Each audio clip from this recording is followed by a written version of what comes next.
Jerman, Inggris, dan Perancis menyuruhkan penghentian segera serangan militer Israel di kota Gaza. Dalam pernyataan bersama pada Jumat 12 September 2025, Menteri Luar Negeri dari ketiga negara itu mengatakan bahwa mereka juga mengutuk serangan Israel terhadap Qatar. Mereka lantas menyatakan bahwa fokus harus tetap pada pencapaian gencatan senjata permanen serta pembebasan semua sandera yang tersisa. Selain itu, mereka juga menekankan terkait aliran bantuan ke Gaza untuk menghentikan krisis kelaparan. Dikutip dari The New Arab, Inggris, Jerman, dan Prancis mendesak agar Israel segera menghentikan serangan yang menyebabkan pengungsian massal warga sipil Gaza. Pihaknya juga menyerukan agar PBB dan LSM kemanusiaan dapat bekerja dengan aman di seluruh jalur Gaza. Lebih lanjut, mereka turut mengomentari serangan yang dilesatkan Israel ke ibu kota Qatar, Doha. Menurut mereka, serangan itu melanggar kedaulatan Qatar dan berisiko memicu eskalasi lebih lanjut di kawasan tersebut. All occupiers, despite being the aggressor, it feigns and plays the victim.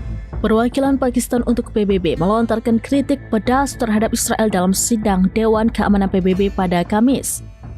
Duta Besar Asim Iftikhar Ahmad menuding Israel sebagai penjajah yang terus melanggar hukum internasional, namun justru berpura-pura menjadi korban.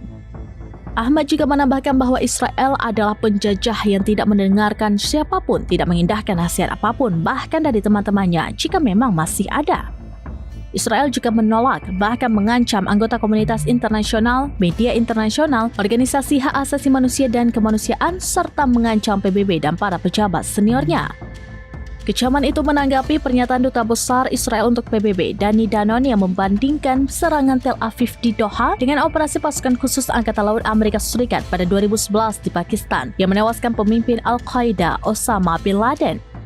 Pertukaran argumen yang memanas ini terjadi dalam pertemuan darurat untuk membahas serangan Israel di Doha pada hari Selasa.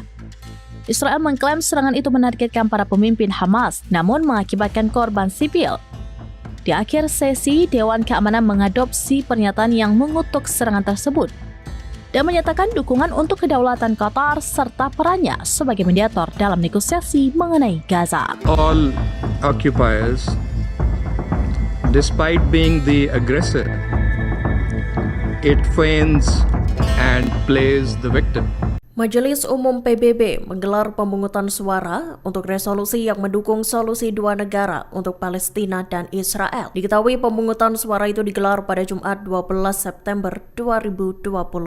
Dikutip dari Tribun News, resolusi tersebut berisi kutukan atas serangan Israel di jalur Gaza dan serangan Hamas ke Tel Aviv pada 7 Oktober 2023 lalu. Dalam dokumen itu dimuat pula seruan untuk mengakhiri kekuasaan Hamas di jalur Gaza. Hamas didesak untuk menyerahkan senjatanya ke otoritas Palestina. Mereka juga mengutuk pemblokiran jalur masuk dan pengepungan yang dilakukan oleh Israel. Resolusi tersebut juga mendukung normalisasi hubungan Israel dengan negara-negara Arab. Dilaporkan, resolusi itu mendapat 142 suara dukungan, 10 suara menolak, dan 12 suara abstain. Israel dan Amerika Serikat termasuk negara yang menolak resolusi tersebut. Juru bicara Kementerian Luar Negeri Israel menyatakan, keputusan itu merupakan hal yang memalukan dan menuding PBB sebagai sirkus politik.